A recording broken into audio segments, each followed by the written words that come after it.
우리의 신앙생활을 하다 보면은 당연히 많은 사람들과 교제를 하죠. 교제를 하고 관계를 맺게 됩니다.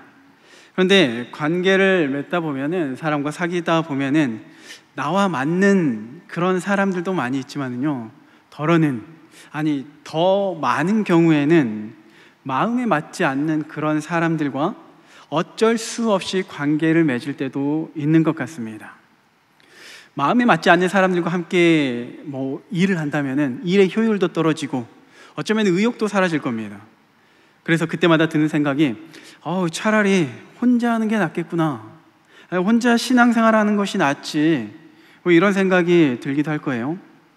그런데 따지고 보니까요, 부부가 결혼을 했지만 그 사람이 정말 나와 잘 맞아 라고 고백하는 부부가 얼마나 될까요? 물론 처음 결혼할 때는 그 사람의 생각이나 성격, 가치관, 그 모든 것들이 너무나도 멋있게 보여요. 이 사람이라면은 내가 평생 같이 살 수 있겠다, 이런 생각을 하는데, 근데 이러한 생각이 드는 이유는요, 우리가 연애할 때, 사랑을 하게 될 때 우리 몸에서 이상한 그런 호르몬이 생겨서 마치 마약과 같은 그런 환각작용을 일으킨다고 해요. 그래서 이성적인 판단을 못하게 한다는 겁니다. 소위 우리가 콩깍지 씌었다고 이야기를 하죠. 그래서 저 사람이 하는 말과 행동, 그 모든 것들이 너무나도 예뻐 보이고 너무나도 좋아 보이는 거예요. 그래서 이제 결혼까지 하게 됐죠. 그런데 시간이 지나다 보니까 콩깍지가 벗겨지게 되는 거죠. 더 이상 그때의 호르몬이 생성되지 않습니다. 그리고 이제 진실의 눈으로 나의 배우자를 바라봅니다. 속았구나, 이런 생각이 드는 거예요. 사실 따지고 보면요, 누구도 속이지는 않았어요. 건강한 그 남녀 관계라면은 속이는 사람이 있는 것이 아니라 속는 사람만 있었던 겁니다. 그때는 왠지 모를 그런 그 호르몬이 발생해서 그냥 완전히 눈이 뒤집어지는 거죠. 만약 연애할 때 그런 호르몬이 생기지 않았다면요, 우리는 아마 결혼하기가, 지금도 결혼하는 추세가 많이 좀 늦춰지기도 하고 좀 거부하는 그런 시기도 하지만은, 이런 호르몬이 발생하지 않으면은 결혼하는 게 정말 쉽지 않을 것 같아요. 왜냐하면은 냉정하게 저 사람을 하나하나 조목조목 따지다 보면은요, 이 사람은 결국 이래서 안 되겠구나, 나하고는 안 맞겠구나 라고 생각되고 헤어질 수가 있는 것이죠. 그래서 저는 이렇게 생각해요. 우리가 연애할 때 생기는 그 호르몬, 그 환각작용이 있는 그 호르몬이 정말 하나님의 은혜구나. 그 하나님의 은혜 아니면은 어쩌면 저도 결혼을 하기 힘들지 않았을까, 그런 생각을 해봅니다. 어쨌든 이러한 그 관계 속에서, 부부의 관계 속에서 내가 속았다라는 생각이 들 정도로 뭔가 안 맞는 것이 있는데, 교회도 그래요. 교회 안에서도 우리가 처음 광주중앙교회, 하나님께서 광주중앙교회로 불러주셔서 그 은혜 안에서 감사가 넘쳐나죠. 하나님께서 나를 이렇게 예배자로 불러주셨구나, 나를 세상 속에서 방황하지 않게 하시고 이렇게 은혜의 자리로 인도해 주셨구나. 그리고 옆에 있는 지체들 바라보니까 천사를 바라보는 것 같아요. 그런데 신앙생활을 하다 보니까 점점 나하고 맞지 않는 사람들이 점점 더 생겨나는 거예요. 오해하시면 안 돼요. 점점 나와 맞지 않는 사람들이 생겨나는 게 아니라요, 본래 처음부터 맞지 않는 사람들인 거였어요. 우리는 하나님의 은혜가 있었기 때문에 그때에는 저 사람이 천사와 같은 모습을 하고 있구나, 저 섬김이 너무나도 멋지고 너무나도 예쁘구나, 나도 저 사람의 모습을 닮고 싶구나. 그런데 은혜가 떨어지니까 왜 하필 저 사람을 나에게 붙여주셨을까? 또 우리 구역장님들은 그러잖아요. 어찌됐던 그럼에도 불구하고 또 우리 구역 식구로 붙여주셨으니까 먼저 말도 걸어보고 또 섬겨보려고 연락도 하는데 반응이 시원찮아요. 냉소적으로 연락하지 마세요 이러면 상처받죠. 내가 이러려고 구역장을 했나, 이런 생각이 드는 거예요. 마치 부부가 속았구나 라고 생각드는 것처럼 성도들과의 관계 속에서 왜 이렇게 안 맞지? 이런 생각이 계속해서 들게 되는 겁니다. 그런데 이게 이상한 게 아니라 정상적인 반응이라는 거예요. 교회는 원래 원수된 자들이 모였기 때문에 그게 원래 정상적인 거고요. 그렇다면 우리가 해야 되는 것이 뭐냐면 다시 그 은혜의 콩깍지가 씌울 수 있도록 하나님께 구해야 되는 것이죠. 만약에 그 은혜의 콩깍지가 우리에게서 벗겨지게 되면요, 세상에서 가장 피곤한 공동체가 교회이지 않을까 싶어요. 우리는 늘 은혜 안에서, 하나님께서 주시는 은혜 안에서 신앙생활 하기 위해서 노력해야 됩니다. 그리고 우리 안에 드는 그런 부정적인 생각들, 안 맞네라는 그런 생각이 들 때마다요, 어쩔 수 없어, 본래 이러한 구조일 수밖에 없어, 이렇게 그냥 그 생각을 무시하거나 내버려 두어서는 안 돼요. 그러한 생각이 우리 안에 들면요, 점점 그 생각이 확장을 하게 되고요, 결국에는 내 신앙에 피해를 입게 돼요. 그리고 공동체는요, 점점 더 약해질 수밖에 없습니다. 왜냐하면 이 시대가 악하기 때문에 그래요.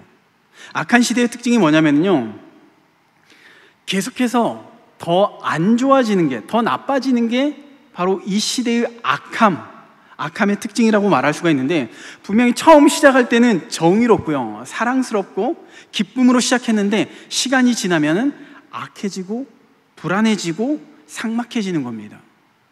제가 군대를 다녀오고 나서 이제 휴가철에도 이제 한두 번씩 나오잖아요. 그러면 이제 제가 이제 2년 동안 군대 가 있으니까 쓰던 방은 이제 비어 있게 되는 거죠. 그런데 휴가철에 나올 때마다, 그리고 군복무를 마치고 나서 집에 들어와서 다시 이제 제 방으로 들어가죠. 들어왔는데 느꼈던 거는, 군대 가기 전에 방과 군대 갔다 온 2년이 지난 이후에도 이 방은 똑같이 깨끗하구나, 이런 생각을 했어요. 그러면은 그 방은 2년 동안 저절로 그 깨끗함을 혼자서 유지했을까요? 열심히 어머니가 청소를 하신 거겠죠.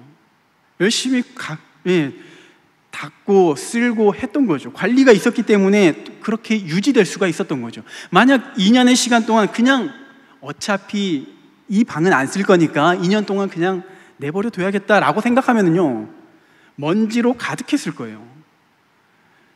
군대 전역하자마자 대청소를 해야 됐을 거예요. 그리고 또 다른 면에서 생각해 보면요, 우리가 열심히 돈을 벌어요. 또 건강을 챙깁니다.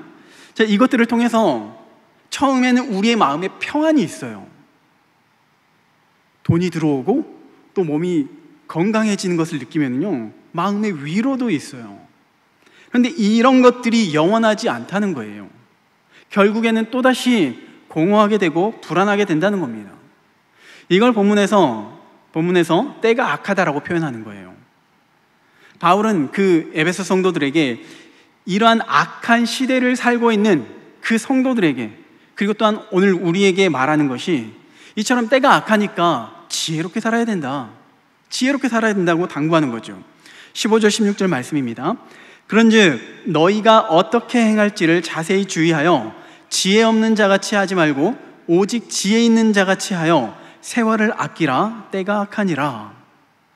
그냥 시간이 흘러가는 대로 마음에 생각이 드는 것, 그것을 그냥 내버려 두는 것이 아니라 어떻게 행하는지를 자세히 주의하여 지혜 없는 자같이 하지 말고 지혜 있는 자처럼 행하라는 것이죠. 그러면 그 지혜 있는 행함이 뭐냐면 17절에 나오는데요, 그러므로 어리석은 자가 되지 말고 오직 주의 뜻이 무엇인가 이해하라. 하나님의 뜻이 무엇인지 이해하기 위해서 노력하라는 것이죠. 이거는요, 소극적으로 우리가 주일 예배 말씀을 듣고 그 예배 시간에, 주일 오전 예배 시간에 예배 자리에 나와서 하나님 말씀하여 주시옵소서, 내가 듣겠습니다, 이 정도 수준에서 끝나는 게 아니에요.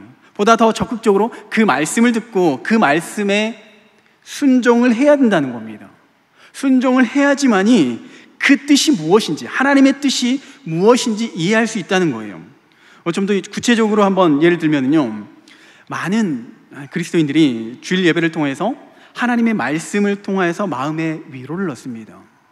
저 역시 마음의 위로를 얻어요. 그런데 마음의 위로를 얻고 끝나버려요. 이번 주 말씀도 너무 좋았어. 역시 교회 오길 잘했어. 역시 하나님께서 내 마음을 알아주시는구나.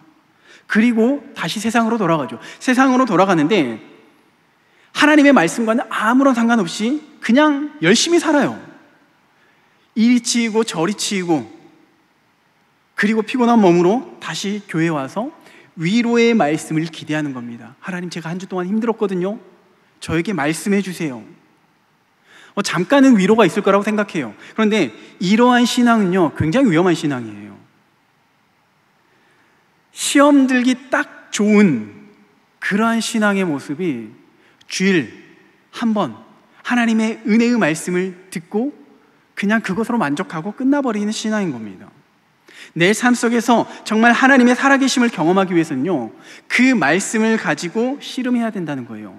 주일에 그 말씀을 듣고 말씀을 이렇게 나에게 도전하는구나. 그러면은 회사에 가서, 직장에 가서 그 말씀이 있다면 그 말씀을 가지고 적용을 해봐야 돼요. 사랑하라고 했으니까 저는 정말 미워 죽겠는데 그래도 사랑하라고 했으니까 사랑해야지. 그런데 사랑하려고 하는데 안 되잖아요. 그러니까 하나님께 기도하면서, 하나님, 사랑하려고 하는데 안 되잖아요. 사랑하게 해주세요. 이렇게 말씀을 가지고 씨름을 해야 된다는 거죠. 이렇게 씨름하다 보면은요, 그 하나님의 말씀에 순종하다 보면은 하나님의 뜻이 무엇인지를 알 수가 있는 거예요. 내 삶 속에서 하나님의 살아계심을 경험하게 되는 겁니다. 이사야서에 보면은 당시 이스라엘 그 백성들의 신앙의 모습이 드러나는데요, 아마도 이스라엘 백성들은 스스로 생각하기를 우리는 정말 신앙생활 잘해, 하나님께서 기뻐하실 거야, 이렇게 신앙생활을 했던 것 같아요. 왜냐하면 적어도 그들이 하나님 앞에 제사를 드릴 때 희생제물이 사용되잖아요. 그런데 가장 좋은 것으로 하나님께 드리거든요. 그리고 우리식으로 말하면은 주일 예배만이 아니라 모든 공예배에 철저하게 지키는 사람들이 이스라엘 백성들이었어요. 그래서 스스로 생각하겠죠. 정말 나는 하나님께 열심히 예배를 드리고 믿음이 좋아. 그런데 하나님은 책망하세요. 그 책망하는 이유 중에 하나가 바로 교회에서의 삶의 모습과 신앙의 모습과 세상에서의 삶의 모습이 다르기 때문에 그래요. 책망하는 과정 중에 이사야 1장 23절에 이렇게 이야기하거든요. 내 구관들은 패역하고 도둑과 짝하며 다 뇌물을 사랑하며 예물을 구하며 고아를 위하여 신원하지 아니하며 과부의 송사를 수리하지 아니하는도다. 마치 교회에서는요, 정말 하나님을 잘 섬기는 것 같아요. 그런데 세상에서는요, 그 하나님과 전혀 상관없는 그러한 삶을 살고 있는 겁니다. 하나님께서 우리에게 원하시는 믿음의 삶은요, 교회에서만 하나님을 찬양하고 하나님을 예배하는 그런 모습이 아니라요, 교회 밖에서, 세상 속에서 하나님의 선하심을 드러내기를 원하시는 겁니다. 특별히 우리가 대각성 전도집회 지금 기간이잖아요. 우리가 태신자를 품고 우리가 그들을 위해서 기도하는데, 우리가 말로 전하는 그 복음보다요, 더 큰 영향력을 나타내는 것은 우리의 일상에서, 우리의 삶 속에서 예수 그리스도의 성품을 나타내게 될 때 더 큰 영향력을 나타내는 겁니다. 하나님께서 원하시는 것이 바로 이거예요. 주일에만, 예배 시간에만, 교회에서만 신앙인으로 사는 것이 아니라 교회 밖에서도 정말 예수님의 성품을 닮아서 살아나가기를 원하는 것이죠. 이게 바로 하나님의 뜻이고 지혜로운 자의 삶의 모습인 것입니다. 그러면 이게 우리 안에서 어떻게 이루어질 수 있는가? 어떻게 하면 우리가 이렇게 지혜로운 삶을 살 수가 있는가? 사실 이게 중요하잖아요. 바울은 그 면에 있어서 이제 최대한 이해를 돕기 위해서 설명하는데, 그게 바로 술 취함과 성령 충만함을 대조하면서 이야기를 하는 겁니다. 이제 먼저 술 취함에 대해서 이야기를 하면요, 술 취한다라는 이 개념은 아마 그 어느 나라보다도 우리나라 사람들이 더 쉽게 이해할 수 있을 거라 생각해요. 주변에 특히 이제 지금은 잘 모르겠지만은 한 세대 전만 해도 굉장히 술로 인하여서 굉장히 엉망진창이었던 그런 모습들을 많이 봤거든요. 근데 우리나라의 술 문화가 정말 뭐가 문제냐면은 한 잔, 두 잔 마시는 것으로 끝나는 게 아니죠. 이런 말도 들어봤습니다. 술에 취하기 전까지는 술을 마신 게 아니래요. 술에 취해야지, 아, 내가 이제 술을 좀 마셨구나, 이렇게 표현을 하는 거예요. 또 이런 건배사도 있더라고요. 술을 마실 때 건배를 하잖아요. 그런데 뭐라고 건배하냐면은 마시고 죽자, 이런 건배사가 있어요. 죽기는 왜 죽습니까? 그죠? 그 사람들에게 있어서는요, 술 마시면 당연히 취해야 되는 거예요. 그런데 취하다 보면요, 사고가 일어나죠. 문제가 발생하게 됩니다. 술에 취하면은 절제하지 못하기 때문에 그래요. 나를 절제하지 못하기 때문에 그래요. 창피한 것도 없고요, 뭐가 잘못되었는지 구분이 안 가요. 그래서 소리만 질러요. 심지어는 술을 마시면 폭행하는 사람들도 있습니다. 그래서 조금 과격한 표현이긴 하지만은요, 술을 마시면은 개가 된다, 이런 말들을 하더라고요. 자, 제가 문제를 하나 내겠습니다. 초등학교에서 나온 문제인데요, 실제 문제인데 사자성어를 맞히는 문제입니다. 한번 화면 보여주실래요? 문제 딱 보니까 틀렸죠. 술에 취해 거리에서 큰 소리를 지르거나 노래를 부르는 것을 사자성어로 무엇이라고 하는가? 답이 뭘까요? 고성방가이겠죠.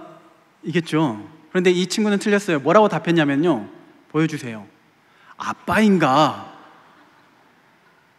술 취하고 거리에서 큰 소리를 지르면서 노래를 부르는 그 모습이, 아, 우리 아빠인가? 절제가 안 되는 거예요. 부끄러움이 없는 거예요. 그리고 이러한 문화가 너무나도 당연했던, 글쎄 그런 것 같아요. 지금은 잘 모르겠지만은. 저도 이제 이런 일들을 많이 경험을 했었는데요. 제가 처음에 이제 저희가 신혼집이 경기도 화성에 있는 동탄 옆에 있는 병점이라는 곳에서 살았거든요. 병점이 이제 삼성의 그런 협력업체들이 많았던 것 같아요. 그래서 원룸도 상당히 많고 밤문화가 많이 발달했는데, 제가 그 원룸, 그 술집이 많은, 식당이 많은 그 원룸에서 1년 동안 살았는데요, 정말 힘들었습니다. 밤만 되면 너무나도 힘들었어요. 특별히 이제 금요일 밤만 되면요, 불금이라고 하잖아요. 새벽까지 동네에 개들이 그렇게 짖어대요. 얼마나 짖어대는지 잠을 잘 수가 없습니다. 신기한 건 낮이 되면요, 그 개들은 한 마리도 없어요. 무슨 말인지 잘 모르시겠죠. 정말 화가요, 진짜 많이 났어요. 새벽까지 싸우고 소리 지르고 욕을 해대면서, 민폐도 이런 민폐는 없습니다. 진짜 술이 사람을 개로 만드는구나, 이런 생각을 정말 많이 했습니다. 근데 에베소에서도요, 이러한 술 문화가 분명히 있었을 거예요. 구체적으로 어떠한 문화 있는지는 모르겠지만요, 그들 문화 속에서도요, 디오니소스라는 술의 신이 있었어요. 그래서 그 술의 신을 섬기면서 낮이고 밤이고 정신줄을 놓으면서 술을 마셔요. 술을 마시면서 그와 관련된, 디오니소스 그 신과 관련된 그런 그림들을 찾아보면요, 사람들이 다 벌거벗고 있어요. 술에 취해가지고 벌거벗고 춤추고 있어요. 그리고 술 마시면서 춤추면서 그동안 억압받았던 모든 스트레스를 날려버리는 거겠죠. 그런데 그러한 광적으로 스트레스를 해소하다 보니까요, 그렇게 해소하면서 막 눈에 보이는 것마다 다 부시고 난동을 피는 겁니다. 그래서 이래서는 안 되겠다, 나중에는 이제 이런 파괴적인 행위, 그런 일탈 행위를 해서는 안 되겠다 싶어서 조금은 이제 정죄된 제사의 문화로 바꿔보고, 또 행렬, 퍼레이드로, 축제의 문화로 바꿔보려고 했습니다.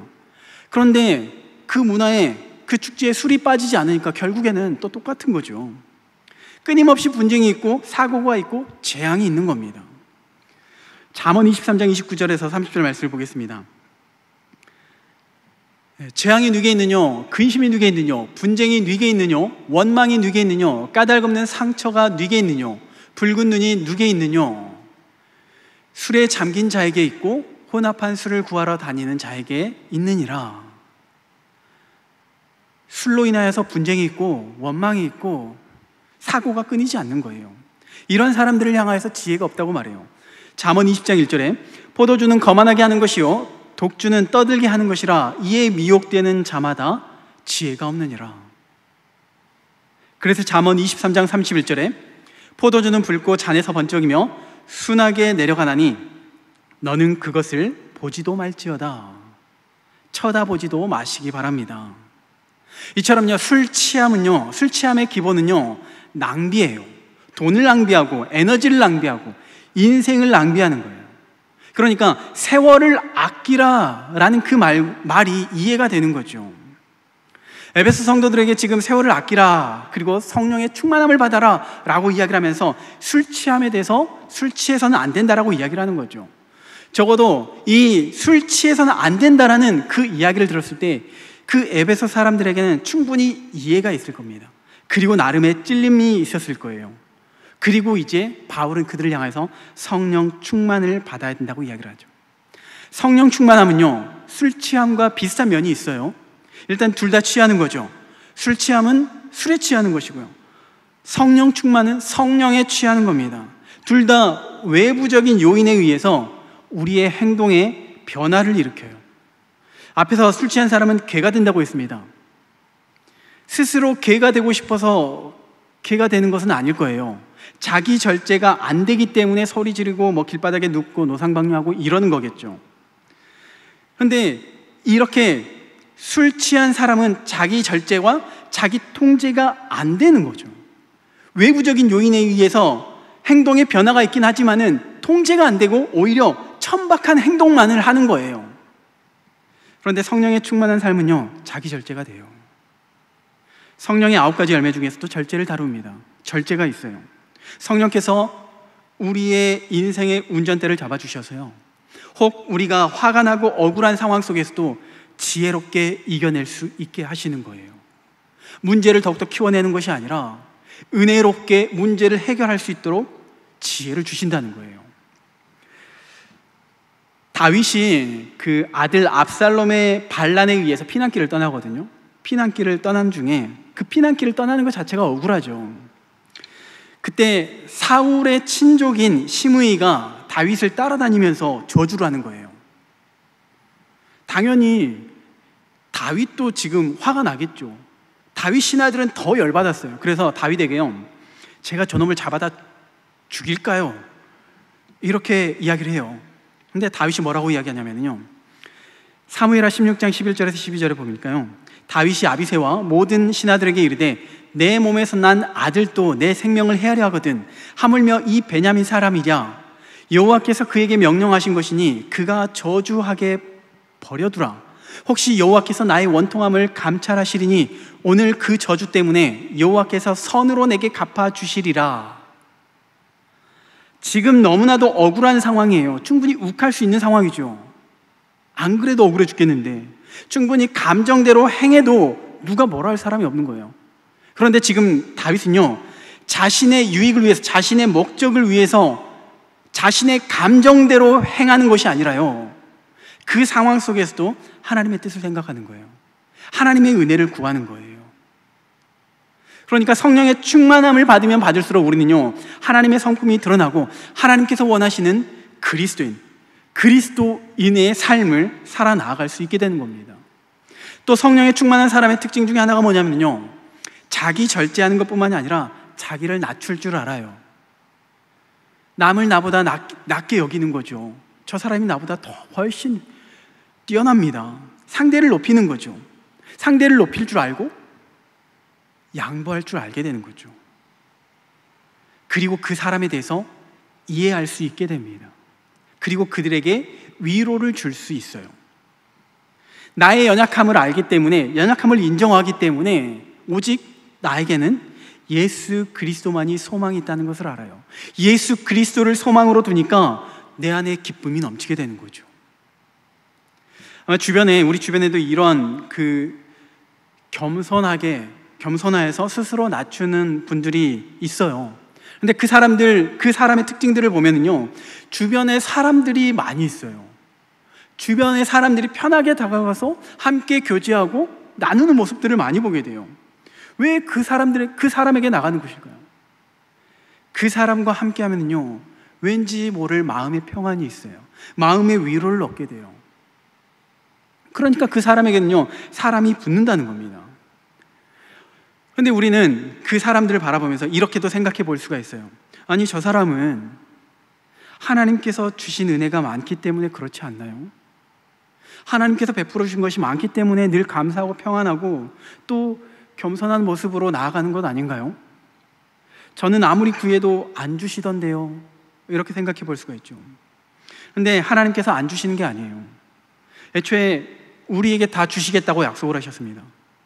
본문에서도 오직 성령으로 충만함을 받아라 라고 명령을 하잖아요.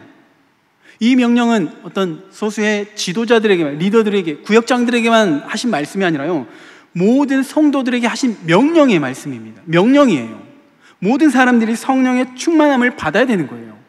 당연히 우리는 성령의 충만함을 사모해야 되는 겁니다. 그런데 이 성령의 충만함은요, 마치 술을 마시듯이, 술을 어떻게 마시는지 모르겠지만은 마시면서 내 몸에 들이붓듯이 성령을 내 안에 들이붓는 거라고 생각하는 거죠. 그런데 그게 아니에요. 우리가 성령의 충만함을 받기 위해서는요, 성령으로 충만하기 위해서는요, 성령께서 우리를 충만하게 하시는 거예요. 우리의 능력으로 충만해지는 것이 아니라 성령님에 의해서 충만해지는 것입니다. 다시 말해서 우리 안에 성령님이 이미 계세요. 그 성령님께서 무엇을 하시냐면요, 자꾸 하나님의 성품을 드러내기를 원하세요. 참아내기를 원하시고, 더 사랑하기를 원하시고, 인내하기를 원하시고, 용서하기를 원하세요. 그러면 우리가 해야 되는 것이 뭐냐면은 그 성령께서 주시는 그 마음 가운데 순종해야 되는 겁니다. 그런데 우리의 드는, 우리 마음, 우리의 악한 생각이 뭐가 드냐면은 왠지 내가 더 사랑하면은 지는 것 같아요. 내가 먼저 용서하면은요, 내가 더 잘못했다는 것을 인정했구나, 이런 말을 듣는 것 같아요. 인내하고 순종하면은요, 왠지 나를 무시할 것만 같아요. 이런 생각이 들면서 우리는 자꾸만 그 성령님의 뜻을 거부하게 됩니다. 이러면 당연히 성령 충만함으로 나아갈 수가 없는 거죠. 성령께 굴복할 때, 성령님의 그 말씀에 순종하면 순종할수록 우리는 더욱더 성령으로 충만하게 되는 것입니다. 순종하면 순종할수록요, 성령으로 충만하게 되고, 그리고 우리의 삶 속에서 내가 하는 것이 아니라 내 안에 성령님께서 이렇게 지금 일을 하고 계시는구나 라고 깨닫게 되어지는 겁니다. 이렇게 성령으로 충만한 사람은요, 삶의 질이 달라지는 거예요. 삶의 질이 어떻게 달라지면 19절 이하의 내용을 보면은요, 19절 먼저 보겠습니다. 시와 찬송과 신령한 노래들로 서로 화답하며 너희의 마음으로 주께 노래하며 찬송하며. 삶에 노래가 가득하죠. 기쁨의 노래가 가득해요. 보통 우리가 기분이 좋을 때 콧노래를 하잖아요. 우리가 성령으로 충만하게 되면요, 우리는 자연스럽게 하나님을 찬양하게 됩니다. 기쁨의 찬양이 있게 돼요. 이러한 기쁨은 명절에 오랜만에 자녀를 봐서 맞이하는 그 기쁨이 아니에요. 그 정도의 수준이 아니에요. 자식이 아내 몰래, 남편 몰래 용돈 쥐어줬을 때 생기는 그런 기쁨이 아니라는 거예요. 잠깐의 기쁨이 아닌 거예요. 하박국 선지자가 이렇게 고백을 하는데요, 하박국 3장 17절 18절에 비록 무화과 나무가 무성하지 못하며 포도나무에 열매가 없으며 감람나무에 소출이 없으며 밭에 먹을 것이 없으며 우리의 양이 없으며 외양간에 소가 없을지라도 나는 여호와로 말미암아 즐거워하며 나의 구원의 하나님으로 말미암아 기뻐하리로다. 자, 이 하박국 3장 17절 18절의 말씀을 보면요, 세상의 방법으로는 설명할 수가 없어요. 왜 기쁜지 설명할 수가 없어요. 그런데 기쁨이 있어요. 평안이 있게 된다는 겁니다. 우리 안에 성령에 충만하면 이러한 기쁨의 삶이 있는 거예요.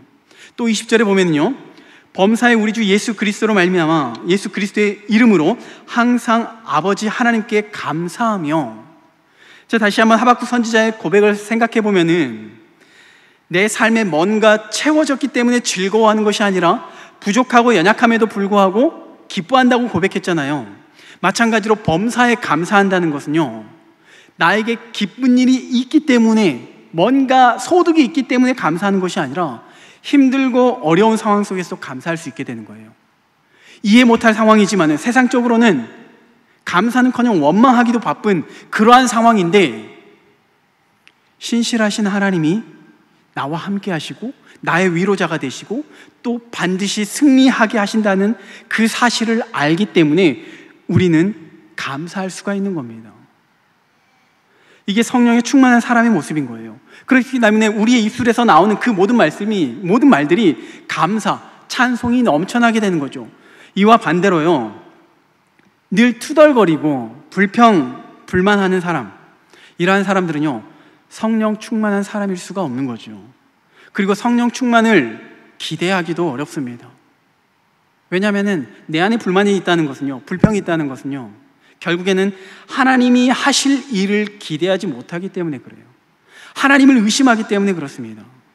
그래서 지혜로운 자는요, 당장 내 눈앞에 벌어지는 그 어떤 일로 인해서 일희일비하는 것이 아니라요, 그럼에도 불구하고 하나님의 신실하심을 기대할 수 있는 성령에 충만한 사람이 지혜로운 사람인 것입니다.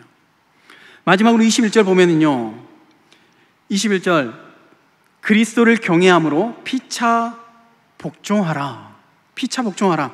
이 복종하라는 표현이요, 요즘 세대는 조금 많이 불편합니다. 거부감이 있어요.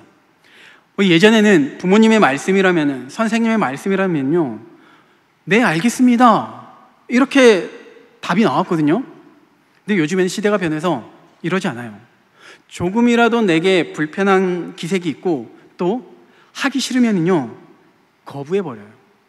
떠나버립니다. 제가 최근에 그 아르바이트생을 이제 채용하는 그 어떤 사장님들과 이런 그 이야기를 나눴어요. 아르바이트생에 관한 이야기를. 근데 어떤 아르바이트생은 하루 일하고 그 다음날 안 나온대요. 아무런 연락도 없이 안 나온다는 거예요. 뭔가 불편했던 게 있는 거죠. 생각했던 것과 다른 게 있었던 거죠. 본인은 그렇다고 쳐요. 그러면 남아있는 사람은요, 당장 그 사장님은 어떡합니까? 일손이 부족한데요. 함께 일하는 그 다른 또 직원들은 전혀 생각하지 않은 거죠. 자기만 생각하는 거예요. 물론 모든 사람들이 다 그런 것은 아니지만요, 지금 이 시대가 더 자기만을 생각하는 시대라는 거예요. 물론 교회 안에서도 이러한 모습들이 점점 더 많아질 겁니다. 당연히 이 복종하라는 이 표현은요, 굉장히 부담스러워요. 교회 안에서도 굉장히 부담스럽습니다. 순종하라는 말이 굉장히 부담스러워서. 그렇지만 그럼에도 불구하고 하나님의 말씀이기 때문에 복종하는 것, 하나님의 말씀이기 때문에 복종해야 합니다. 인정합니다. 왠지 복종 안 하면 벌을 받을 것 같기 때문에요. 그런데 본문에서는요, 하나님께 복종하라는 말이 아니에요. 옆에 있는 지체들에게 복종하라는 겁니다. 옆에 있는 지체들을 섬기라는 말이에요. 우리는 자꾸 옆에 있는 지체들을 바라보면서요, 내가 섬길 만한 사람인지 아닌지, 내가 용서할 만한 사람인지 아닌지, 신뢰할 만한 사람인지 아닌 자를 먼저 생각해야 돼요. 그런데 주님은 이것저것 가려가면서 복종하고 섬기라는 것이 아니라요, 주님을 경외하기 때문에, 주를 경외하기 때문에 피차 복종해라 라고 말하는 겁니다. 내게 유익이 있어서 뭔가 얻어지는 게 있어서가 아니라 예수님께서 먼저 우리를 위해서 섬기심으로 섬김의 본을 보여주신 것처럼 우리의 삶 속에서도, 특히 이 공동체 안에서도 먼저 낮아지고 남을 나보다 낮게 여기면서 빛 대신 예수님을 드러내야 하는 것을 이야기를 하는 것이죠. 이것이 바로 성령 충만한 모습이고, 또한 이러한 섬김 속에서 기쁨이 있게 되는 겁니다. 바울도 계속해서 이 이야기를, 이 공동체 안에서 이 일들을 이야기를 하는 거예요. 2절 말씀해 보니까 그리스도께서 너희를 사랑하신 것 같이 너희도 사랑 가운데서 행하라. 내가 사랑할 만한 사람을 찾아가면서 사랑하는 것이 아니라 너희 가운데에서 공동체 안에서 서로 사랑을 해야 된다. 이 성령 충만의 특징이 보여지는 것이 있는데 바로 이러한 관계 속에서 성령 충만은 이러한 성도들과의 관계 속에서 시작이 되어지는 겁니다. 함께 찬양하고 서로 화답하면서요, 하나님께 감사하고 또 서로 그 관계 속에서 서로 감사해요. 그리고 서로 피차 복종하면서 서로를 섬기는 겁니다. 이게 성령 충만한 모습이고요, 성령 충만한 모습이 증거되어지는 것이고요, 그리고 성령 충만한 모습으로 나아가는 방법이라는 겁니다. 우리가 성령 충만함을 얻기를 원한다면요, 당연히 이 말씀 가운데 순종해야 되는 것이죠. 이 공동체 안에서 서로 사랑하고 서로 위로하고 서로 격려하면서 서로 섬기면서 하나님의 말씀에 순종하게 될 때 성령 충만하게 되는 것이고, 이 성령 충만함을 유지하기 위해서 또다시 옆에 있는 지체를 사랑하고 섬기고 위로하고 격려하면서 교제를 나눠야 되는 것이 성령 충만한 삶을 유지하는 겁니다. 이러한 분위기가 될 때요, 이러한 환경이 되어질 때요, 우리 자신도 성령 충만하게 되어지지만요, 우리 교회도 성령으로 충만하게 되어지는 겁니다. 성령으로 충만하게 되어지면요, 코로나가 아무리 와도요, 우리 안에 기쁨이 넘치게 돼요. 감사가 넘치게 돼요.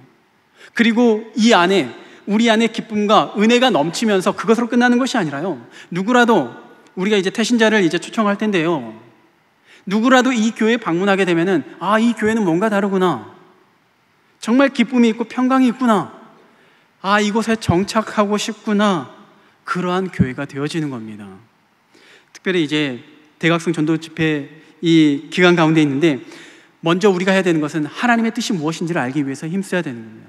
이게 지혜로운 삶이고요, 그 하나님의 뜻을 알아서 그 하나님의 말씀 가운데 순종함으로 나아가야 돼요. 그 순종함, 특별히 관계 속에서 하나님께서 명령하신 그 말씀에 순종함으로써 성령 충만한 삶으로 나아갈 수 있는 저와 여러분이 될 수 있기를 주의 이름으로 축복합니다.